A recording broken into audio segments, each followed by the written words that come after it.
नमस्ते दोस्तों, मेरा नाम गौरव गुप्ता है। यूट्यूब चैनल पर गौरव गुप्ता के नाम से यूट्यूब चैनल पर मेरी ये पहली वीडियो है। इस वीडियो में प्रतिदिन लूसेंट जो जीके की किताब है इसे पढ़कर सुनाया जाएगा, जिसकी शुरुआत आज पहली वीडियो से मैं कर रहा हूँ। कोशिश रहेगी कि पूरी किताब का अध्ययन हम इस YouTube चैनल पर करें, जिससे कि जो चीज़ें जिस टॉपिक को आप सुनना चाहते हैं वो आपको मिल सके। ये एक छोटा सा प्रयास है, पहली YouTube की वीडियो आपके सामने, जिसमें भारत का इतिहास, लूसेंट किताब का पहला पन्ना।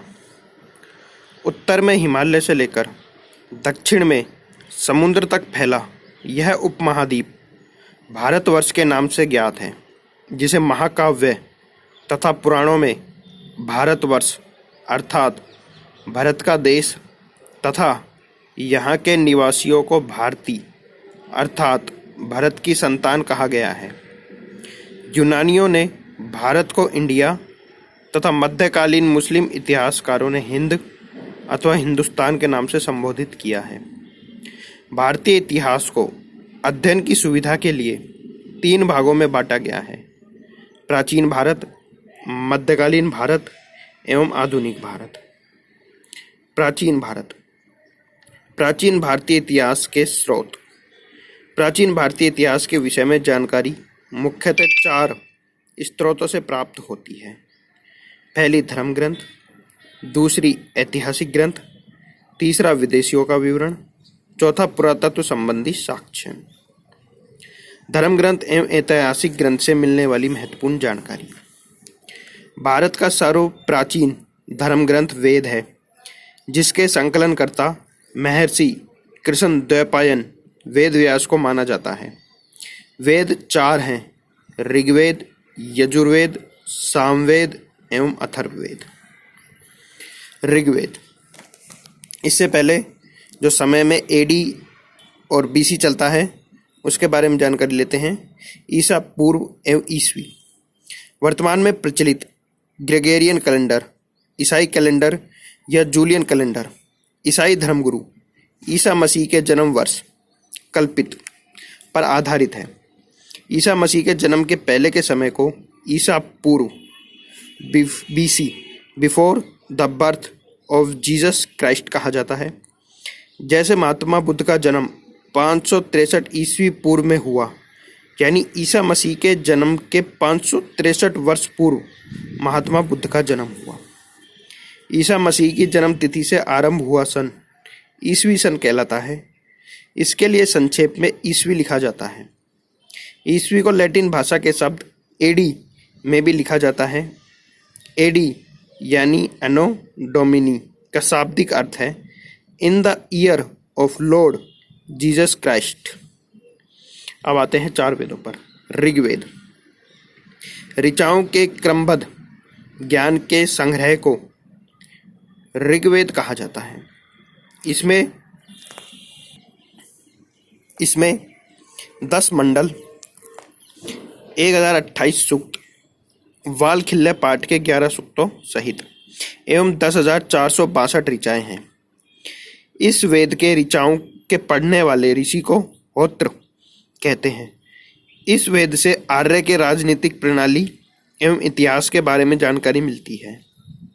विश्वामित्र द्वारा रचित ऋग्वेद के 3रे मंडल में सूर्य देवता सावित्री को समर्पित प्रसिद्ध गायत्री मंत्र है। इसके 9वें मंडल में देवता सोम का उल्लेख है। इसके 8वें मंडल की हस्तलिखित ऋचाओं को खिल कहा जाता है। चातुर्य वर्ण समाज की कल्पना का आदि स्रोत ऋग्वेद के 10वें मंडल में वर्णित पुरुष सूक्त है, जिसके अनुसार 4 वर्ण ब्राह्मण, क्षत्रिय, वैश्य तथा शूद्र आदि पुरुष ब्रह्मा के क्रम से मुख, भुजाओं, जंघाओं और चरणों से उत्पन्न हुए हैं। धर्म सूत्र 4 प्रमुख जातियों की स्थितियों, व्यवसायों, दायित्वों, कर्तव्यों तथा विशेषाधिकारों में स्पष्ट विभेद करता है। वामनावतार के 3 पगों के आख्यान का प्राचीनतम स्रोत ऋग्वेद है। ऋग्वेद में इंद्र के लिए 250 तथा अग्नि के लिए 200 ऋचाओं की रचना की गई है। प्राचीन इतिहास के साधन के रूप में वैदिक साहित्य में ऋग्वेद के बाद शतपथ ब्राह्मण का स्थान है। यजुर्वेद सहस्वर पाठों के लिए मंत्रों तथा बलि के समय अनुपालन के लिए नियमों का संकलन यजुर्वेद कहलाता है। इसके पाठकर्ता को अथर्वऋ कहते हैं। यह एक ऐसा वेद है जो गद्य एवं पद्य दोनों में है। सामवेद यह गाई जा सकने वाली ऋचाओं का संकलन है। इसके पाठकर्ता को उद्धार्थ कहते हैं। इसे भारतीय संगीत का जनक कहा जाता है। अथर्ववेद अथर्व ऋषि द्वारा रचित इस वेद में रोग निवारण, तंत्र मंत्र, जादू टोना, शाप वशीकरण, आशीर्वाद, स्तुति, प्रायश्चित, औषधि, अनुसंधान, विवाह, प्रेम, राजकर्म, मातृभूमि, महात्म्य आदि विविध विषयों से संबंध मंत्र तथा सामान्य मनुष्य के विचारों, विश्वासों, अंधविश्वासों इत्यादि का वर्णन है। अथर्ववेद कन्याओं के जन्म की निंदा करता है। इसमें सभा एवं समिति को प्रजापति की 2 पुत्रियां कहा गया है। नोट: सबसे प्राचीन वेद ऋग्वेद एवं सबसे बाद का वेद अथर्ववेद है। वेदों को भली भांति समझने के लिए 6 वेदांगों की रचना हुई। वेद धन अंग ये हैं: शिक्षा, ज्योतिष, कल्प, व्याकरण, निरुक्त तथा छंद। भारतीय ऐतिहासिक कथाओं का सबसे अच्छा क्रमबद्ध विवरण पुराणों में मिलता है। इसके रचयिता लोमहर्ष अथवा इनके पुत्र उग्र सर्वा माने जाते हैं। इनकी संख्या 18 है, जिनमें से केवल 5 मत्स्य, वायु, विष्णु, ब्राह्मण एवं भगवत में ही राजाओं की वंशावली पाई जाती है। पुराणों में मत्स्य पुराण सबसे प्राचीन एवं प्रामाणिक है। 3 पुराण यहाँ कोने में दी गए हैं। विष्णु पुराण जो कि मौर्य वंश से संबंधित है, मत्स्य पुराण आंध्र सातवाहन से संबंधित है, वायु पुराण गुप्त वंश से संबंधित है। अधिकतर पुराण सरल संस्कृत श्लोक में लिखे गए हैं। स्त्रियों तथा शूद्र जिन्हें वेद पढ़ने की अनुमति नहीं थी, वे भी पुराण सुन सकते थे। पुराणों का पाठ पुजारी मंदिर में किया करते थे। स्त्री की सर्वाधिक गिरी हुई स्थिति मैत्रेयी संहिता से प्राप्त होती है, जिसमें जुआ और शराब की भांति स्त्री को पुरुष का तीसरा मुख्य दोष बताया गया है। शतपथ ब्राह्मण में स्त्री को पुरुष का अर्धांगिनी कहा गया है। स्मृति ग्रंथों में सबसे प्राचीन एवं प्रमाणिक मनुस्मृति मानी जाती है।